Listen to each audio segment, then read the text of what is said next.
안녕하세요. 스탁과 왓슨의 계량 경제학 핵심만 쏙쏙 알려드리는 경제학 장 박사입니다. 도구 변수, 이거 잘만 쓰면 정말 강력한 분석 도구지만 잘못 고르면 분석 전체를 망칠 수도 있거든요. 그래서 오늘은 우리가 고른 도구 변수가 진짜 믿을 만한 녀석인지 그 유효성을 검증하는 방법을 속 시원하게 알려드리겠습니다.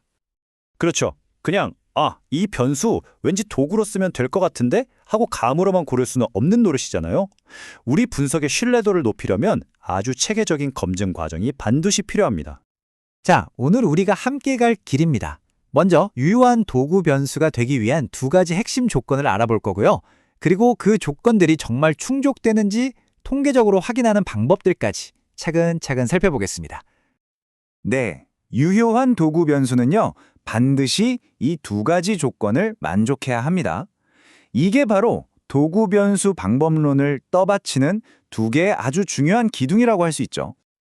그 두 기둥이 뭐냐면요. 바로 관련성하고 외생성입니다. 자, 왼쪽의 관련성은 말이죠. 이 도구 G가 우리가 지금 해결하려는 내생 변수 X를 진짜로 움직일 힘이 있냐? 즉, 이 도구 과연 쓸모가 있나 하는 문제고요. 오른쪽의 외생성은 이 도구가 혹시 한쪽으로 치우쳐서 우리 분석 결과를 왜곡시키지는 않을까? 즉, 이 도구 정말 공정한가 하는 문제입니다. 이제 하나씩 제대로 뜯어보죠. 자, 그럼 첫 번째 기둥부터 한번 세워볼까요? 바로 관련성입니다. 좋은 도구 변수를 위한 첫 단추는 바로 여기서부터 시작됩니다. 핵심은 아주 간단합니다. 우리가 고른 도구 변수 Z가 우리가 지금 골치 아파하는 그 내생 변수 X랑 통계적으로 의미 있는 관계가 있어야 한다는 거죠. 자, 이 수식 한번 보세요. 이게 바로 관련성의 핵심을 수학적으로 딱 보여주는 건데요. 코브, 그러니까 공분산이죠. G랑 X의 공분산이 0이 아니어야 한다. 이게 무슨 말이냐면요. 아주 쉽게 말해서 G가 움직일 때 X도 가만히 있지 않고 같이 움직여야 한다는 뜻이에요. 뭐 G가 커질 때 X도 커지든 아니면 반대로 작아지든 아무튼 뭔가 반응이 있어야 한다는 거죠. 둘이 완전히 남남처럼 따로 놀면 G는 X를 설명하는데 아무런 힘이 없잖아요. 그럼 도구로서의 자격이 없는 겁니다. 그런데 말이죠. 만약에 이 관계가 있긴 있는데 아주 약하면 어떨까요? 공분산이 0은 아니지만 0에 너무 가까운 거죠. 이걸 바로 우리가 약한 도구 변수 문제라고 부릅니다. 바로 이 수식이 그 위험성을 아주 적나라하게 보여줍니다. 이게 TSLS 추정량의 편의, 그러니까 바이어스가 얼마나 생기는지를 보여주는 식인데요. 다른 건 다 차치하고 저기 분모를 한번 집중해서 보세요. 커브 ZI와 XI가 있죠? 이게 바로 아까 말한 도구 변수랑 내생 변수의 관계잖아요. 만약 이 값이 아주 작아져서 0에 가까워진다고 상상해 보세요. 분모가 0에 가까워지면 이 전체 분수 값은 어떻게 되죠? 네, 맞아요. 미친 듯이 커지죠. 폭발해버립니다. 다시 말해서 우리 추정치가 어마어마한 편의를 갖게 돼서 사실상 아무 의미 없는 값이 되어버린다는 무서운 뜻입니다. 다행히도 이걸 그냥 손 놓고 보고만 있지는 않아도 됩니다. 이 약한 도구 변수 문제를 잡아내는 아주 간단하고 강력한 방법이 있거든요. 방법은 이렇습니다. 먼저 1단계 회귀 분석이라는 걸 하는데요. 내생 변수 X를 종속 변수로 놓고 우리가 가진 도구 변수 Z들을 설명 변수로 넣어서 회귀 분석을 한번 돌려보는 거예요. 그래서 Z들이 힘을 합쳐서 X를 얼마나 잘 설명하는지 보는 거죠. 그리고 나서 F 검정을 하는 겁니다. 귀무가설은 이 도구 변수들 사실은 X 설명하는데 아무 힘도 없다 이거고요. 이 가설을 기각해야 우리 도구들이 쓸모 있다는 게 증명되는 거죠. 그럼 그 F 통계량이 과연 얼마나 나와야 이 정도면 쓸만하네 하고 인정해 줄 수 있을까요? 보통 우리가 경험적으로 사용하는 황금률이 있습니다. 바로 10입니다. 여러 연구를 통해 보니까 F 통계량이 적어도 10은 넘어야 TSLS 추정치의 편의가 감당할 만한 수준으로 줄어들더라 하는 일종의 약속 같은 거죠. 그래서 F값이 10보다 크면 오케이, 일단 관련성은 합격 이렇게 생각하는 겁니다.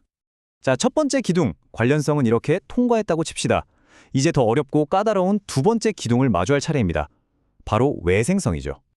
외생성이란 건 쉽게 말해서 이겁니다. 우리 도구 변수 Z가 최종 결과인 Y에 영향을 줄 때 반드시 내생 변수 X를 통해서만 영향을 줘야 한다는 거예요. Z가 X 몰래 Y한테 영향을 주는 다른 뒷문, 즉 오차항하고는 아무런 관련이 없어야 한다는 거죠. 아주 순수해야 합니다.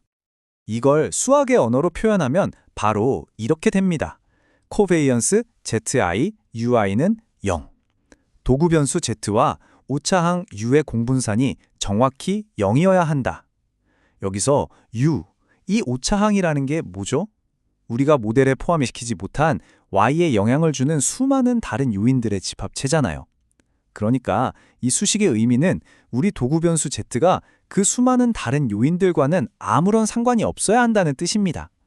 오직 X라는 정문을 통해서만 Y에게 말을 걸어야지 다른 뒷문으로는 절대 소통하면 안 된다는 강력한 조건인 거죠.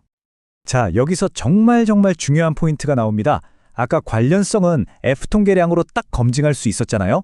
그런데 이 외생성은요, 직접적으로 검증할 방법이 사실상 없습니다. 왜냐고요? 오차항 U라는 건 우리가 눈으로 볼 수도 없고 데이터로 측정할 수도 없는 존재거든요. 그러니까 코비저색 U 이퀄 0이라는 건 우리가 통계적으로 증명할 수 있는 게 아니라 경제 이론과 논리적인 추론에 기대서 그럴 것이다 라고 믿고 가야 하는 일종의 가정이라는 겁니다. 이게 바로 도구 변수 분석의 가장 어려운 지점이죠. 이 어려움을 보여주는 아주 고전적인 사례가 있어요. 1928년에 필립 라이트라는 경제학자가 버터 수요를 추정하려고 했는데요. 버터 가격이 내생 변수니까 도구 변수로 강수량을 썼어요. 아이디어는 그럴듯하죠? 비가 많이 오면 풀이 잘 자라고 소가 풀을 많이 먹으니 우유 생산량이 늘고 그럼 버터 공급이 늘어서 가격에 영향을 준다. 뭐 이런 논리죠. 그런데 여기서 질문. 그 해의 강수량이 버터 수요에 영향을 줄 수 있는 다른 요인들. 예를 들어 그해 농사가 전반적으로 잘 돼서 사람들 소득이 늘었다거나 하는 그런 우리가 미처 파악하지 못한 요인, U들과는 정말로 아무 상관이 없었을까요? 이걸 100% 장담하기는 굉장히 어렵다는 겁니다. 이게 바로 외생성 가정의 딜레마죠. 하지만 방법이 아예 없는 건 아닙니다. 만약 우리에게 행운처럼 필요한 것보다 더 많은 도구 변수가 있다면 이 외생성 가정을 간접적으로나마 테스트해 볼 기회가 생깁니다. 이런 상황을 우리가 과대식별, 오버 아이덴티파이드 되었다고 부릅니다. 쉽게 말해 풀어야 할 내생 변수는 하나인데 우리가 쓸 수 있는 도구 변수는 2개 이상인 경우죠.